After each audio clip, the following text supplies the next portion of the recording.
Good morning मेरे प्यारे बच्चों। आज हम लोग एनसीईआरटी पैटर्न पर आधारित क्लास 10th मैथ चैप्टर 12.3 हम उसके बारे में जानकारी प्राप्त करेंगे और बहुत ही बेहतर, ठीक है। जो प्रश्नावली क्या है आज 12.3, अगर आप इसके पहले आप वीडियो को नहीं देखे हो तो आप जाकर इसे देख सकते हो, ठीक है। सारी जानकारी आपको दी जा चुकी हैं जो भी इसमें है, ओके। तो इसमें सबसे पहला जो सवाल है वो क्या कह रहा है कि सवाल आपको क्या कह रहा है कि देखो, अगर आपको नहीं आपके पास बुक है तो आप सवाल यहाँ से नोट कर लीजिएगा, ओके। ये देखो सवाल दिया गया है, सारे सवाल को आप लोग क्या करना, कहाँ गया सवाल, यहाँ से सवाल है, ठीक है। आप लोग सारे सवालों को नोट कर लीजिए, ओके। यहाँ से देखो दिख रहा होगा आपको सवाल, हाँ। तो देखो अब लगाते हैं हम लोग सवाल।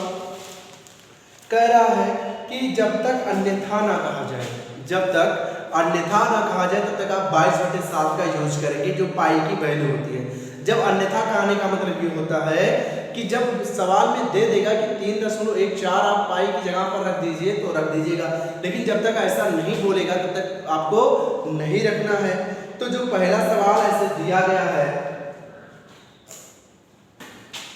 ठीक, तो देखो यहाँ से एक ऐसे चित्र बना लो। जो पहला सवाल है चित्र के माध्यम से हम समझाएंगे आपको। ऐसे है एक चित्र है, सॉरी यहाँ पे थोड़ा सा अक्षर नहीं बन रहा है, ऐसे है और ये आपका व्यास है, व्यास दिया गया है, ये O है, ये Q है और ये क्या है R है, ये व्यास दिया गया आपका। इसके बाद ये यहाँ पे ऐसे एक लाइन है और इसको ऐसे मिलाया गया, लगभग ये ना के बराबर होते हैं, ठीक है। ये आपका P है और ये क्या है छायांकित भाग है, ये क्या है आपका एक छायांकित भाग है जिसका क्षेत्रफल हमें निकालना है। तो दिया है क्या आपको, आकृति 12.1 में छायांकित भाग का क्षेत्रफल ज्ञात कीजिए और ये PQ बराबर क्या दिया आपका, PQ बराबर दिया है 24 सेंटीमीटर। क्या दिया है 24 सेंटीमीटर दिया है और PR बराबर 7 सेंटीमीटर तथा PR बराबर 7 सेंटीमीटर दिया है। और इसके बाद कह रहा है कि तथा O वृत्त का केंद्र है, तो O तो वृत्त का केंद्र है, मुझे भी पता है।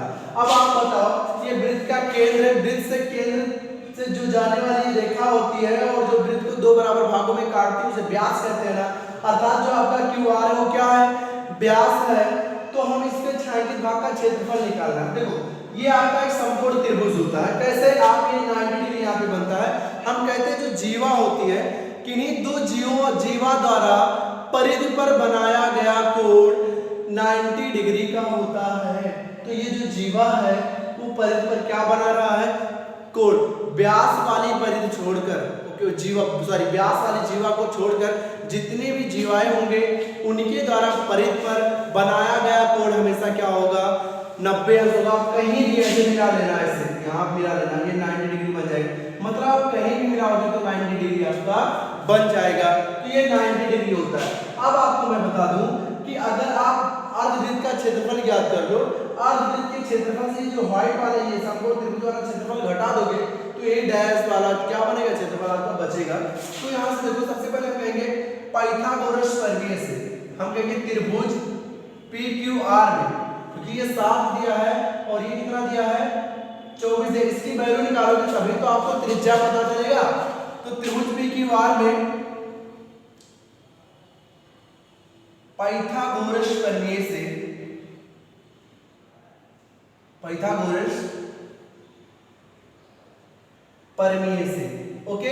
तो पाइथागोरस प्रमेय होता है कर्ण का स्क्वायर इक्वल टू आधार का स्क्वायर प्लस लंब का स्क्वायर। तो यहां से कर्ण का स्क्वायर क्या है, QR है, तो आप लिख दो यहां पे QR का स्क्वायर, आधार का मतलब है PR का स्क्वायर और प्लस लंब का मतलब है QP का स्क्वायर या PQ का स्क्वायर। ऐसे है तो QR क्या जब अंडर रूट उधर जाएगा ऐसे, तो रूट हो जाएगा, स्क्वायर उधर जाएगा रूट में हो जाएगा, और पी आर की वैल्यू है 7 और 7 का स्क्वायर करोगे तो 49 हो जाएगा, और ये है 24, पी क्यू है 24 और 24 का स्क्वायर करोगे तो 576 हो जाएगा। तो क्यू आर की वैल्यू जो आ जाएगी वो 625 हो जाएगी अंडर रूट में, तो क्यू आर बराबर क्या निकल के आएगा 25 सेंटीमीटर। क्या निकल के आएगा 25 सेंटीमीटर निकल के आएगा, यहां लिख दे रहा हूं। अब आपको हल करना है छायांकित भाग का क्षेत्रफल। तो देखो पी क्यू आर क्या है, क्यू आर वृत्त का व्यास है, इसलिए r बराबर क्या होगा 25 Q R by 2, Q R by 2 होगा। तो r बराबर आपको निकल के क्या आ जाएगा, यहाँ लिख दे रहा हूँ, r बराबर निकल के आएगा 25/2 सेंटीमीटर, क्योंकि व्यास का क्या होता है त्रिज्या आधा होता है। तो आप निकालोगे छायांकित भाग का क्षेत्रफल, भाग का ये होता है अर्धवृत्त का क्षेत्रफल, अर्धवृत्त का क्षेत्रफल माइनस समकोण त्रिभुज का क्षेत्रफल।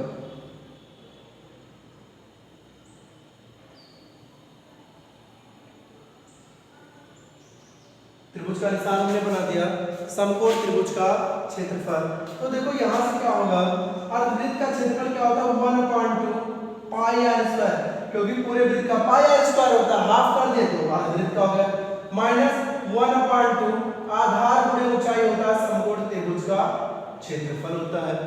अब क्या करना है कि 1/2 और पाई की वैल्यू 22/7, आर की वैल्यू 25/2 गुणे 25/2 माइनस 1/2 आधार और ऊंचाई ये हो जाएगा 24 गुणे 7।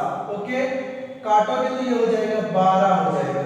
अब यहां से आपको मिल जाएगा 11, ये भी हो जाएगा और ये मिल जाएगा, देखो 25 625 और 625 रूट 11 गुणे 625 और बटे में 7 2 दूनी 4 728 और माइनस 12 7 84 आपको मिल जाएगा। इसके बाद 11 का आप गुणा करेंगे बाबू, 11 का आप जब आगे गुणा करोगे तो 11 बचे 55, 11 दूनी 22 और 22 5 27, क्योंकि 55 5 है, 11 दूनी 22 5 27 और 11 छक्का 66 और 66 2 68 75/28 और माइनस 84। अब देखो क्या करना होगा, 28 का 84 में क्या करना होगा, अब जोड़ तो आपको आता ही होगा। ओके, आपको आता होगा नहीं आता होगा तो मैं तो हूं करने के लिए, तो आप करोगे वैसे निकालोगे। यहाँ लिख दे रहा हूं, दिख नहीं रहा होगा, दिख नहीं रहा बाबू, थोड़ा सा अब थोड़ा सा दिख रहा होगा, ठीक है। तो यहाँ से क्या करना मुझे करोगे तो एलसीएम रख लिया, तो टोटल 28 हो जाएगा आपका एलसीएम। तो ये तो 68 75 एक कम, ये तो हो ही जाएगा 68 75 माइनस 28 का 84 में गुणा करवा दो। तो जब 28 का 84 में गुणा करवाओगे तो आपको जो मिल जाएगा 2352 मिल जाएगा।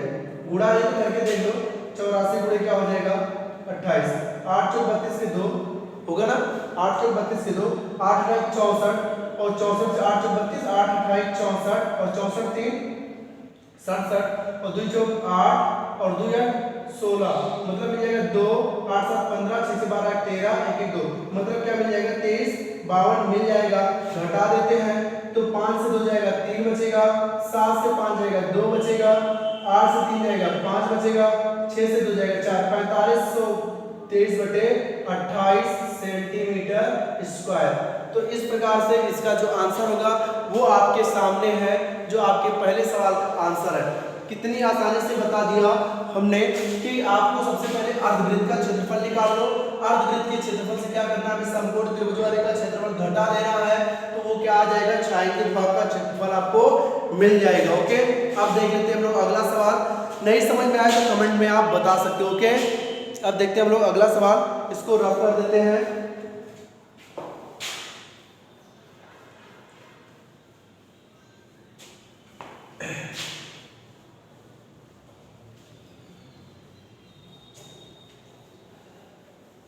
ठीक, अब आपका जो अगला सवाल है उसको हम लोग देखते हैं अच्छे से, बेहतर से।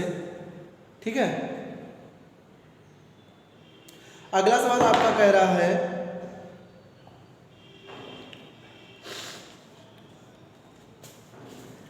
करा कि आकृति 12.20 आकृति जैसे दिया गया है, छायांकित भाग का क्षेत्रफल किया यदि ओ केंद्र वाले दो संकेंद्रीय वृत्त है, ऐसे वृत्त बनाया गया है, ऐसे देख लेना ध्यान से।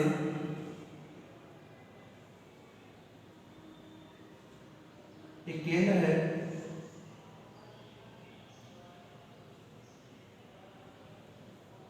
ऐसे दो वृत्त है, एक केंद्र है आपका, ऐसे है।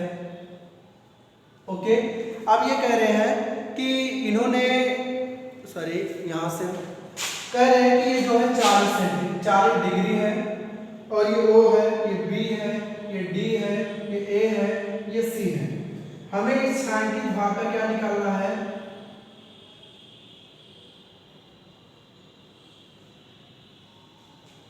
क्षेत्रफल निकालना है। किसका? इन्हीं छायांकित भाग का क्षेत्रफल निकालना है। और ये कह रहे हैं जो छोटा वृत्त है उसकी त्रिज्या 7 सेंटीमीटर है, और जो बड़ा वृत्त है उसकी त्रिज्या कितनी है?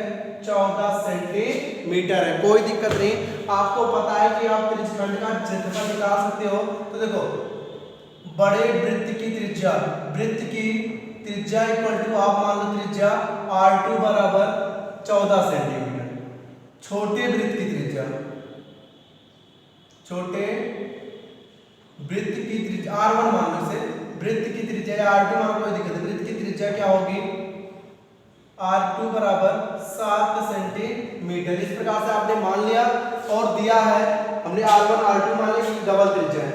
अब आपको ये पता होगा मेरे प्यारे बच्चों कि ये बड़ा वाला त्रिज्यखंड है। अगर इस वृत्त को आप भूल जा रहे हो, हमने पढ़ाया है, तो ये बड़ा वाला त्रिज्यखंड है। अगर हम बड़े वाले का त्रिज्यखंड का क्षेत्रफल निकाल के छोटे वाले त्रिज्यखंड का क्षेत्रफल घटा देंगे तो यही क्या बचेगा? छायांकित भाग बच जाएगा। तो यहाँ से हम लिखेंगे, और थीटा इक्वल टू क्या दिया है? 40 डिग्री। तो हम यहाँ से देखो लिखेंगे कि छायांकित भाग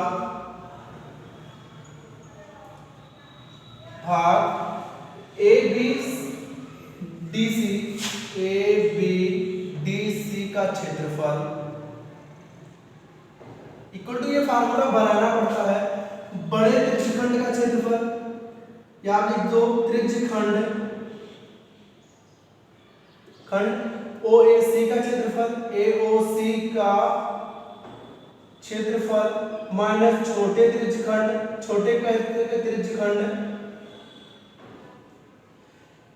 BOD का क्षेत्रफल या OBD का क्षेत्रफल। इस प्रकार से आप, तो आपका जो होगा इसका क्षेत्रफल क्या होता है?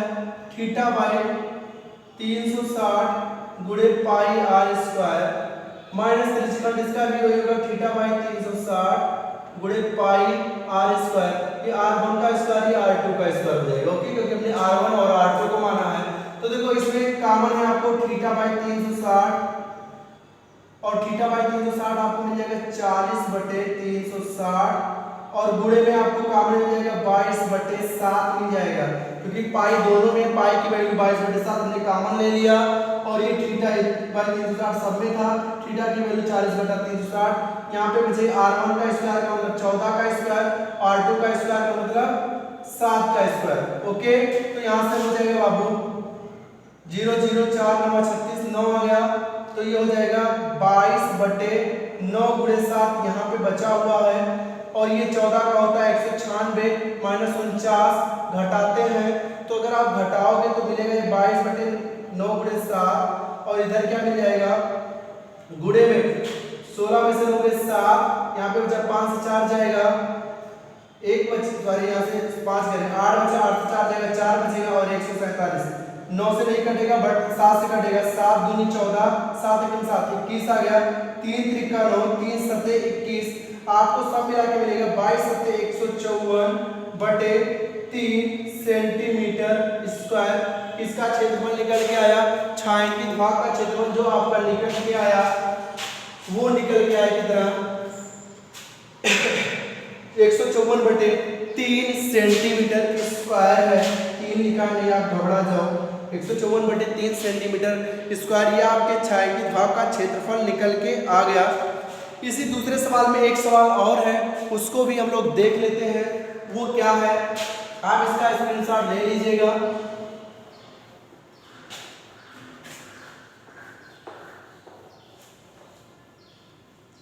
आपको एक वर्ग दिया गया है जिसकी जो भुजा है, प्रत्येक भुजा कितनी है, 14 सेंटीमीटर। आपको पता होगा कि वर्ग की प्रत्येक भुजाएं कितनी होती हैं, 14 सेंटीमीटर होती है ऐसे। और ऐसे दो अर्धवृत्त बनाए गए हैं और यहां से छायांकित किया गया है। ओके, ऐसे छायांकित किया गया है।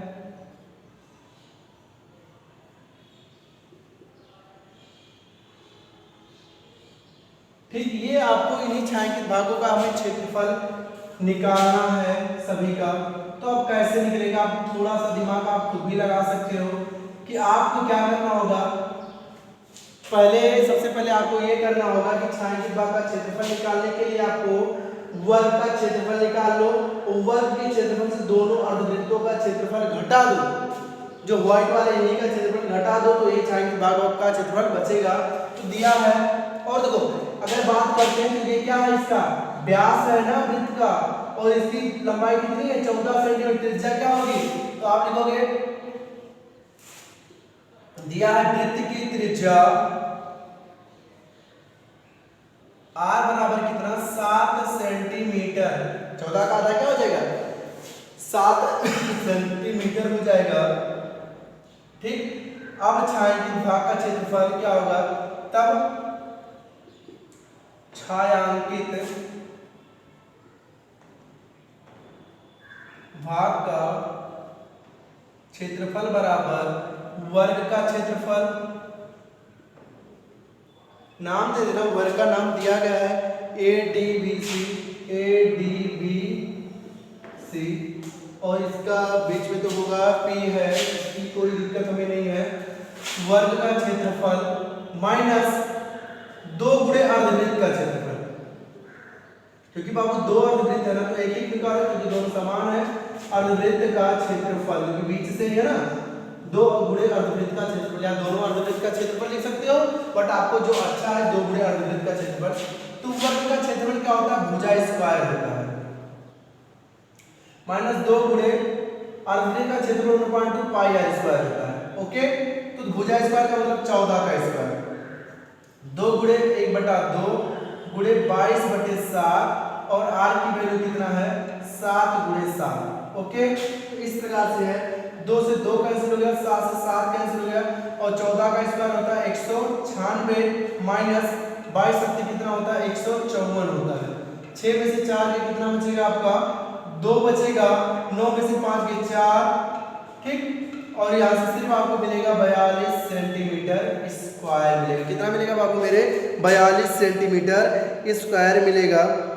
तो आपको मैं उम्मीद करता हूँ ये समझ में आया होगा। तो लाइक सब्सक्राइब और शेयर तो करते रहिएगा, बट आपको कमेंट में बताना होगा कि हाँ सर आपने जितना बताया उतना हमें समझ में आ गया है, जिससे मैं आगे वीडियो बना सकूं। वरना अगर आप लोगों को समझ में नहीं आ रहा है तो मैं बना नहीं सकता।